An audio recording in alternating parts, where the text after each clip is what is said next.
White's goal is to kill black here on the corner. This pattern might seem a little similar to problem 230, just 2 problems before this one, but the difference is also pretty obvious. Here, black is not short on liberties, whereas in problem 230, white was short on liberties. And here, white has this stone on the second line.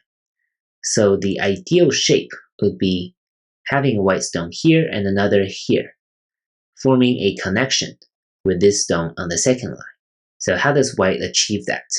If white plays here, then of course black will Atari and white will fail instantly. This will be a bent 4 shape, a living shape for black. But what white can do is to play this first. If black blocks this way, white can Atari, forcing black to capture. And now white can play this move. It's a really neat move, because now white will be able to connect back. This will be a capture and recapture situation, and black will have 0 real eyes.